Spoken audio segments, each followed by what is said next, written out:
Hey guys, Rob Dimension from Late Night at the Horror Hotel, and today we're going to take a little break and visit James from Cyborg 1 in Doylestown, PA. How you doing, James? Great, man. How you doing? Awesome. So, how long have you guys been around?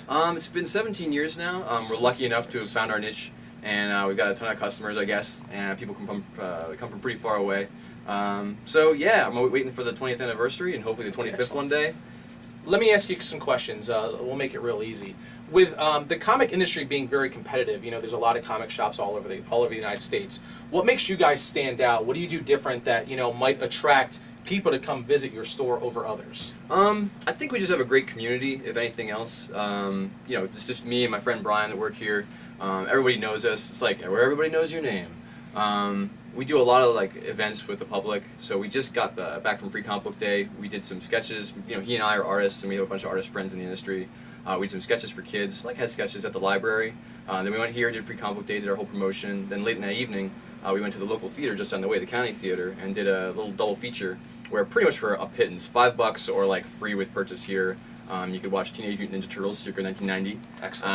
And then The Crow was the secret movie. That's awesome. The Crow's really good. So yeah, and we're planning some hopefully cool events coming up with our local friend John Mayberry, who's a Awesome. horror writer. The Pine Deep Yeah. trilogy does Black Panther now. And so Marvel Zombies. indeed, Marvel Zombies. So that's really good So stuff. yeah, So- we try and do a bunch of stuff like that. So let me ask you, let's say that someone is watching this and they haven't been in a comic book shop in quite some time.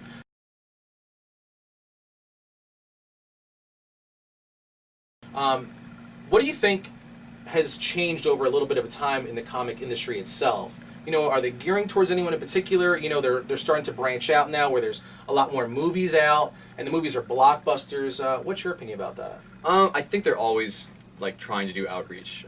It's in their own interest too as publishers. A lot of people come in and they feel a little bit baffled by comics. They're like, well, geez, you know, I want to read Spider-Man, but you know, it's on issue 600 something. Like, do I have to read 40 years of backstory? Or like, if you're trying to read Batman, do I have to read 70 years of backstory and understand what's going on? And like, the answer is always no. If you look at it, if you really just start at the most recent story arc, all you need to know is the basic setup, like Batman, parents are dead, dresses up like a bat, fights crime, Alfred, Robin, done. Well, actually, speaking You of know? that, you know, Marvel is kind of winding down stuff right now, getting ready to relaunch some new titles coming up for the summer. You want to talk about any of the titles that are really coming up? You know, Siege is just finishing. I know that The Avengers comes out this week. So any other titles you want to talk about? Marvel Hype Machine is like constantly rolling. They've got it down to a science at this point. And you can see, even before Disney bought them, which I don't think will make a huge effect on the actual flavor of the books that we read month to month, you know, like Wolverine won't stop smoking and killing people. But they're constantly promoting things. And now with the movies, they're cross-promoting. So you'll see, you know, a book like Iron Man Legacy, which is pretty much set in a sort of non-continuity Iron Man universe that would be spun off of the movie. Or even Invincible Iron Man, where like Pepper Potts has a major role right now. Like Hammer just showed up from Iron Man 2. And then, of course, Thor got relaunched. Thor movie's coming out. Would like, you say that those are a good place for someone to start if they were going to come in and you know, if they just saw Iron Man in you know, the theaters, Yeah. and they wanted to possibly, you know, read more about Iron Man? Is that a good place to start? Yeah, actually. I mean, that's the thing. They're always trying to give you a jumping on point. It's like people will drop books when they lose interest, or you just kind of get fatigued. And they're always trying to get a new sort of like that new car smell. So they'll reboot it at number 1, which people kind of like but don't like. Mm-hmm. But for a new fan, it's like, oh, I want to read Spider-Man. Here it is, number 1. Or, you know, Thor restarted number 1. Straczynski run, amazing stuff. Great time to like start reading Thor. Avengers number 1, John Romita Jr., Brian Michael Bendis. Why the hell not? Really? Yeah, it's got to You be know? excellent. But speaking of DC Comics, we'll go to the flip side. You know, they just have reintroduced. They reintroduced the Flash. They brought back Bruce Wayne. Yeah. They just started the Blackest Night just ended. Brightest Day is just starting. What do you think is on the horizon for DC? I know that they have the Green Lantern movie that's supposed to be in the works. You know, what are your thoughts on DC right now? You know, DC, they're kind of coming back from a bit, I'd say a bit of a lull in the last maybe half decade. Do you think Batman R.I.P. was the big title for them last year? It was. I think a lot of people came out of that and Final Crisis, which are pretty much a Morrison spearhead. And, you know, Grant Morrison is kind of an acquired taste. I think he's amazing, and I think his work reads better in trade and once you've got some perspective of like reading, you know, the Grant Morrison verse, if you will. Kind of plan stuff out, you know, for the bigger picture. Yeah, so a long game, Yep. you know. But, you know, if you're just coming in and, you know, you've just seen Dark Knight, you're like, oh man, Batman, I really want to read Batman. Maybe R.I.P. was a bit baffling. Yeah, it's probably not going to be right. Still amazing stuff, you know, and I think the new, like, Return of Bruce Wayne #1 just came out last week.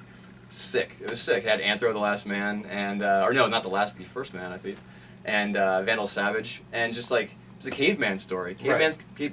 It's totally Cavemen could be different than lame, what people are used to. but it was sick. It was amazing. So yeah, Grant Morrison has some really great moments, and I hope people don't write him off entirely because he can do some great stuff. And Okay. his Batman run's been sick. With the big two out of the picture, are there any sleeper titles that you might recommend for people that are maybe from independent companies? You know, independent for me, they've always been they always try a little bit harder, so they always kind of reach out more and they're more eager to grab readers. So is there any sleeper titles that you might recommend for anyone? Or A lot of American fans kind of sleep on manga. I'll say that because they think everything's going to look like Inuyasha or Dragon Ball Z, and that's definitely not the case. If you think about like comics, if you thought all comics looked like Rob Liefeld, circa 1993, you might not want to read comics every day. Right. But there's a lot of really sick stuff that comes out. Berserk and Vagabond are two of our favorites. Berserk's this giant, supernatural revenge saga. Vagabond's this sort of apocryphal life story of Musashi Miyamoto, who wrote the Book of Five Rings, famous strategy book of combat. You're blowing me away here with the manga references. It's awesome. So I mean, that's I was not expecting you to go manga-wise. That's what I'm saying. Awesome. People sleep on manga, so yeah, don't sleep. Osamu Tezuka,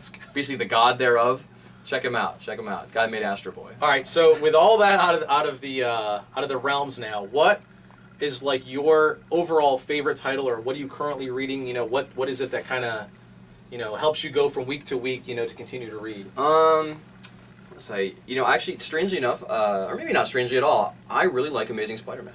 Just straight up Amazing Spider-Man, like issue 6, 30, 40, wherever we are. It's a big team of multiple writers and artists. They put it out 3 times a month, sometimes 4 if there's a special. Right. But it's just a really good ongoing book. All the plots wrap into each other. They did the Obama cover. They did indeed. Is that worth anything? It's probably worth a little Was something. it on like but the it was 10th printing now? Yeah, exactly. Well, it's like Death of Superman. Like everybody and their mom has it, basically. So that's all good, and I hope people had fun with it. And it was cute. Why not? But Marvel loves to do like Carnival Barker stuff like that. They have no problem. And there's nothing wrong with a little pimpage. They have no problem reprinting and reprinting and reprinting. Yeah. But the last issue, it was a lizard storyline, just a little 2-parter I think it was, as part of the whole Gauntlet saga.